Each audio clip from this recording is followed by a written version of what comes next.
እሺ ቋጣሪያንስ another victory another clean sheet ዳቪድ ራያ አንዴ ነው የሚሞከርበት እሷንም ያድናታል በቃ አይደብረውም ነው ማለት ዳቪድ ራያ አይደብረውም ሞስኬራና ሃንካፔ ነገርኩሽ ቸልሲ ጨዋታ ላይ ትሬኒንግ ስላደረጉ ነው ትሬን አላደረጉም አብረው አሁን ሞስኬራ ተጎድቶ ወጣ አይ ጉዳት እኮ ያሰቃየናል እኮ ነው ቲምበርን በሰሊባ ቦታ ሶስተኛ ቾይስ ሴንተር ባካችን ሁለተኛ ቾይስ ሌፍት ሴንተር ባካችን ሁለተኛ ቾይስ ራይት ባካችን ይዘንማ ብሬንትፎርድን በአንድ ሙከራ 2-0 ሲቲ እኔ አንዴ ሳልሸነፍ አንቺ ሁለት ተሸነፊያለሽ ሃንግማን 1-0 እየተመራ አልወጣውም ከላይ ራሱ እየቋጠርኩ ነው ላይቭ 2-1 እየተመራ ነው አክቹሊ አንድ አግብቷል ይቋጠርብሻል ሃንግማን ለአንድ ሳምንት ብቻ ሚዜውንሽ ዱቄት አንድ ሳምንት ነው ሚዜውንሽ የሪስ ጄምስን ዋንጫ ነው ያሸነፍሽው ተረዳሽኛል ቪላ ይበልጥሻል አራተኛው ነሽ እኮ ሁለተኛ ሶስተኛ አልኩሽኒ በራስሽ እጅ ደግሞ በሊድዝ ማ ሲቲ ኔክስት ሁለት ይያለሽ እኔ አንዴ ሳል አራት ጎል የገባብሽ ዱቄት ነሽ ክሊን ሺት ነው ኛጋማ ቪላ ዩር ኔክስት አንተንም አወራለሁ ካል ጎል አራተኛ ልካል ዱቄት ያንስ 2-0 አሸንፏል አርሰናል እመኑኝ አልተናደድኩም እመኑኝ ደግሞ ቅዳሜ ይሰራል ከቪላ እመኑኝ ከፈለክ ይሄንን ቪዲዮ ኤዲተርን ብትሆን ያዝና በኋላ እየሰደብከኝ ኤዲት አድርግ ለቪላ ጊዜ እመኑኝ ቋጠሯችን ይሰራል እስከ 90 ደቂቃ ነው አይደል በሜዳቸው ብሬንትፎርድን ማሳመን አቅቷቸው የነበረው ያው ለማጥቃት ሄደው ባለ ሰዓት ነው ራሱ በካውንተር ያጋዩአቸው ማለት ነው አርሰናሎች 2-0 ያደረጉት ስለዚህ እመኑኝ ቅዳሜ ግን ከቪላ ይሰራል 100% እርግጠኛ ነኝ ያሸንፉ ካሸነፉ ኤዲት አድርግብኝላ ሰደበኝ ግን በስማአም አረ ሜሪ ነው እንዴት ነው የምትችለው በስማአም ቴስታው ምን እሺ ነው እስኪ ይሻማለት ገጫ ጎል ነው ቆይ ለምን ነገው ከሪጅን ራሱ ገዛችሁ ይልሽ ካለ አረ በስማ ይችላል ሜሪ ነው የምር ሌላኛው ሁለት ኦድ በተከታታይ እኔ ቀኑ ሁላ ጠፋብኝ ሁለት ኦድ ቴሌግራም ላይ በየቀኑ ነው ምን በለው ብዙ ኦድም አለ ግን በተለይ ሁለት ኦድ በብዙ ብር የምትጮቱ ናሁን ፕሬዲክሽንስ ብለ መቀላቀል ነው ምን ሰራል ይሄ ተጫዋች ግን ጋይስ በቃ ሚካኤል ሜሪ ነው የመጨረሻ አንደርሬትድ ተጫዋች በቃ እኔ ልክ አርሰናል ሲፈርም ምንም ያልተዋጣልኝ ዝውውር ቢኖር የሚካኤል ሜሪ ነው ነበር ነገር ግን በቃ አርቴታ በፈለገው ቦታ የሚገኝ አርሰናል በፈለገው ሰዓት የሚያገባቸው ጎሎች የመጨረሻ ኢምፖርታንት አርቴታ ባሰለፈው ቦታ ሁሉ ያለውን ነገር ጠቅላላ የሚሰጥ ተጫዋች ነው ይሄ በጣም ቶፕ ተጫዋች እንኳን ባይባል በቃ የሚገርም ተጫዋች ነው አማካኝ ሲሆን ለትንሽ ደቂቃ በዲክላን ራይስ ቦታ ልክ ዲክላን ራይስ ከተቀየረ በኋላ በሱ ቦታ ሲጫወት ያደረገው አሲስት ለሳካ የሰጠው ኳስ ነው እንዴ የሚገርም ስሩ ጎል ማለት ነውና አማካኝም ሲጫወት በጣም ታታሪ ነው አጥቂ ሆኖ ሲጫወት አርቴታ እንደሚፈልገው ሊንክ አፕ በደንብ እየመጣ ሚድፊልድ ላይ ኦቨርሎድ ያደርጋል ሊንክ አፕ ላይ በጣም አሪፍ ነው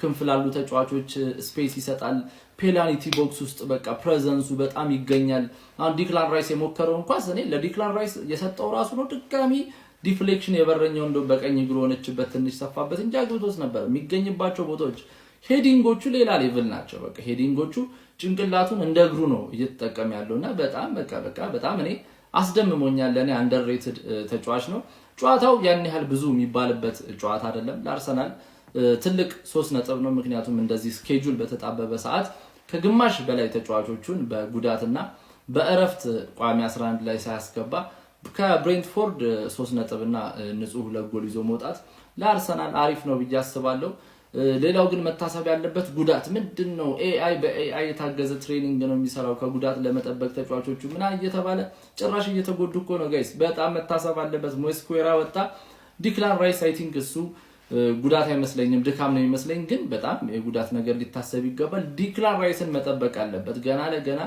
ልጁ ብዙ የሚጎዳ ተጫዋች አይደለም የሚደክም ተጫዋች አይደለም ብሎ እንዳህያ ከሳምንት 90 ደቂቃ ማጫወት ልክ አይደለም ብዬ አስባለሁ ዲክላን ራይስን ፕሮቴክት ማድረግ አለበት የቡድኑ አይን የሆነ ተጫዋች ነው ዲክላን ራይስ እንግዲህ ባይጎዳ ደስ ይለኛል እኔ ሁሌ ሜዳ ላይ ባዩ ደስ ይለኛል ቀላል ያርግለት ማለት ነው እኛ ግን ይሄን ጨዋታ አይወድ 38ቱንም ጨዋታ ምንቋጠር የሚመስላችሁ ሰዎች ሞኝ አትሉ ይጥላል ብለን የምናስብበትን ጨዋታ ብቻ ነው ምንቋጠረውና ቀጣይ ካስቶን ቪላ ይጥላል የሚል ሐሳብ አለኝ ዛሬም ከብራይተን እስከ 95ኛ ደቂቃ ያያየው ነበር ከዛ በኋላ ከገባ አላቅም ካምባክ 4-3 ቆንጅዬ መልእክት አባታችሁ ኡናይ ኤምሪ ቆንጅዬ መልእክት ለአርቴታ አስተላልፏል ለልሽ ቪላ ፓርክ ላይ ይቋጠረለታል ነው ምልሽ ለማንኛውም እንኳን ደስ አላችሁ ኮፒ ሊንክ ሪፖስት ሼር እንዳይረሳ ይሜ እጅግ በጣም ጣፋጭ 3 ነጥብ ለመድፈኞቹ አርሰናሎች በ14ኛ ሳምንት እንግሊዝ ፕሪሚየር ሊግ መርሃ ግብር መድፈኞቹ አርሰናሎች ኬት አንድሪውስን ብሬንትፎርድ በማስተናገድ 2-0 ከክሊን ሺት ጋር በማሸነፍ ጣፋጭ 3 ነጥብ ማስመዝገብ ችሏል። በዚህም በፕሪሚየር ሊጉ 33 ነጥቦችን በመያዝ ከተከታያቸው ማንቸስተር ሲቲ በ5 ነጥቦች ከፍ በማለት አንደኛ ደረጃነታቸውን ማጠናከር ችለዋል። ስለ ጨዋታው የታዘብኩትን ነገር ከመናገሬ በፊት በናና ቤት ላይ መጮታችሁ እንዳትረሱ። ናና ቤት የተለያዩ አዳዲስ ነገሮችን ይዞላችሁ መጥቷል። በዚህ ጨዋታ ላይ መድፈኞቹ አርሰናሎች ፈርስት ሃፍ የተሻለ ፐርፎርማንስ ነበራቸው። ሰከንድ ሃፍ ግን በተወሰነ መልኩ ጫና ውስጥ ገብተው ነበር። ነገር ግን ተደጋጋሚ ሙከራዎችን ማድረግ ችሎ ነበረ። 1-0 ብቻ መምራታቸው እንግዲህ ጫና ውስጥ ከቷቸው ተመልክተን ነበረ። በመጀመሪያም እንግዲህ በሜሪኖ አማካኝነት ነበር ከተሻጋሪ ኳስ ጎል ማስቆጠር የቻሉ። ታዲያ መጨረሻ ደቂቃ ላይም ብዙ ጫና ከደረሰባቸው በኋላ በቡካዮ ሳካ ጎል አማካኝነት ውጤቱን የግላቸው ማድረጋቸውን በማራገጥ 3 ነጥብ ማስመዝገብ ችለዋል ማለት ነው። አርሰናሎች በተለያዩ ጨዋታዎች ላይ ልብ ብላችሁ ከተመለከታችሁ የማዕዘን ምት ባያስቆጥሩ እንኳን ተሻጋሪ ኳሶችን በስፋት ያስቆጥራሉ። ለምሳሌ ባሳለፍነው ጊዜ ከቼልሲ ጋር ሜሪኖ ግብ ሲያስቆጥር ተሻጋሪ ኳስ ነበር የተቆጠረው። ዛሬም ተሻጋሪ ኳስ ሜሪኖ አስቆጥሯል። የሜሪኖ ቦክስ ውስጥ ያለው ሙቭመንት በራሱ በጣም አስደናቂ ነው ማለት ይቻላል። ለመድፈኞቹ አርሰናሎች ግን በጣም ጥሩ ነጥብ ነው። እነ ሞስኬራ እና ዴክላን ራይስ ምቾት ሳይሰማቸው ከሜዳ ተቀይሮ መውጣት ለአርሰናል ደጋፊዎች ስጋት የሚፈጠር ይመስለኛል። እስካሁን ግን አፕዴት የለም። ለማንኛውም ለተጨማሪና አዳዲስ የሆኑ እግር ኳሳዊ መረጃዎች የፕላስ ምልክቱን በመጫን ፈጣንና አዳዲስ የሆኑ እግር ኳሳዊ መረጃዎች ማግኘት ይችላላችሁ። ወየራው ላይ መቋጠር ትግሉ መራራ ነው፣ ፍሬው መራራ ነው። ፍሬ ይላሉ። የምን ፍሬ? ፍሬያችን ማቁ ፈርጦ አለቀቁ። አንድ ያንጠለጠለ ቲማጣው በቃ ወየራ 4 ባዶ በቃ 3 ባዶ የሚለቀልቅልኝ ቼላው ደግሞ በፍሬ እየቀለድክ ነው። አንተ በፍሬ እየቀለድክ ነው። በሊት 2 ባዶ አንተ ትመራለህ። ማሻአላ አርሰናል አሸንፏል። በስማም 1 ባዶ መምራት እንዴት ነው የሚያስጠላው! ያለ ጋብሪኤልና ያለ ሳሊባ መጨነቅ እስከ 90ኛው ደቂቃ የሆነ ኳስ የሚገባብን እየመሰለኝ ነበር። የእውነቴን ነው የምላችሁ። በጣም ነበር ስጨነቅ የነበረው። ማን ሳካ ገባ፣ በቃ ጨዋታውን ጨረሰው። አልጋዬ ላይ በቃ ደልቅቅ ብዬ መሄድ ጀመርኩ። ጨዋታውን ምንድነው ሜሪኖ ምንድነው የሚያደርገው? ቆይ ለምንድነው ዝም ብሎ ቴስታ የሚያገባው? ባለፉት 9 ጎሎቹ 7ቱ ቴስታ ነው። ማን ቤን ዋይት ዛሬ ገባ፣ አሲስት አደረገለት። ሚስተር ዋይት በጣም ነው የምትችለው። ማዱዌኬ ምንድነው ስትሪት ቦለር። በስማ ብራዚል ውስጥ እዛ በባዶ እግራቸው የሚጫወቱት ልጆች ነው የሚመስለው። ምንድነው ኳስ ስጡት እንዲህ አብዶ በዚህ እግሩ ምን ነው የሚለው? ምንድነው የሚሰራው? በዚህ በኩል ተረከዝ መጣው። በስማ ዛሬ በጣም የሚያምር ጨዋታ። ማን ምንድነው ሳካና ጊዮኬሬሽ አንስፖክን ቢፍ አለ፣ ያልሰማ ነው ማለት ነው። ሁለቱም ላይ ቢፍ አለባቸው። እንዴ ፊት ለፊቱ እያለ አሸማቋ ገባው። የምር ሳካ ስቶት ቢሆን እሱን ኳስ ገድየው ነበር፣ ግን ማግባቱ በቃ አገባችሁ አይደለም። ያን ሁላ ፕሬሸር ተቋቁሞ ፌክ ሻት ሰራው፣ መተው አገባው። ኮንፊደንስ ነው። ገባችሁ? ይሄ በጣም የሚገርም ኮንፊደንስ ያለው ሰው። አንተን አምኜ 90 ምናምን ደቂቃ መቋጠሪ ማለት ማግባት በነበረባችሁ ሰዓት ይገባባችኋል። እነዚህ ናቸው 3-1 ያሸነፉን። በጌታ በኢየሱስ ረበስማ ማቃጠሉ። እንዴት አንድ ጎል ላይ 6 ሰው ይሳሳታል? ፓስ ታደርግ ተሳስተህ ኦፍሳይድ አትጠብቁም በስርዓት። ከዛ ሁለታችሁን የሚገላችኋል። አንድ ጎል ሲያስቆጥር 6 ምናምን ሆናችሁ ነው የተሳሳታችሁ። ምድረ ቀሽም ይሄ ቡድን ያሸነፈን በእግዚአብሔር ስም። ቲም ሌላ ታሪክ ነው። 18 ተከታታይ ያለመሸነፍ ጉዞ እንዲህ ና ፈረጥ እንዲህ ነው የሚያርድ በፈጣሪ ስም። ቲም እኮ ምርጥ የሚባሉ እኮ ተከላካዮችን እኮ አቷል እኮ ጋብሪኤል ሳሊባ ምን ችግር አለው? ባባ ይሄን ካምፔና መስኪራ አለ። አሬ መስኪራ ተቆርጧል። ምን ችግር አለ? ቲምበር አለ። ምን አይነት ቲም ነው? ስኳድ ዛሬ ደግሞ ጨዋታ ያምራል። እዴ ዋይት ዛሬ ምን አይነት ኦቨርላፕ! ቲም አጨብጭብ፣ ዝም ብለህ አጨብጭብ፣ አድንቅ፣ ይሄን ቲም አድንቅ፣ ተዝናና። አርሰናል ከምታንቋሸሽ ተዝናና። ቲም አትጠራጠር፣ አርሰናል ደጋፊ አትጠራጠር። ይህ ዓመት የእናንተ ነው። 100% ሊያመለክታል። 100% ይለያል እኮ አርሰናል። ግርማ ሞገሱ ስናገረው የነበረው ነገር ይሄ ነው። የቡድን ዴብዝ ሲሰፋ እንደዚህ ነው የሚያምረው። የሚኬል አርቴታ ላይናፕ ነው የዛሬው ከብሬንፎርድ ጋር ባደረጉት ጨዋታ ማለት ነው። ብዙ ተጫዋቾቹን አስቀምጦ ነው የገባው። በዛው ልክ ደግሞ የገቡት ተጫዋቾች ማዱዌኬ ምን ጉድ ነው ማለት ያራዳ ልጅ እና ቤን ዋይት ታምር ሲሰሩ ነበር ሜዳ ውስጥ።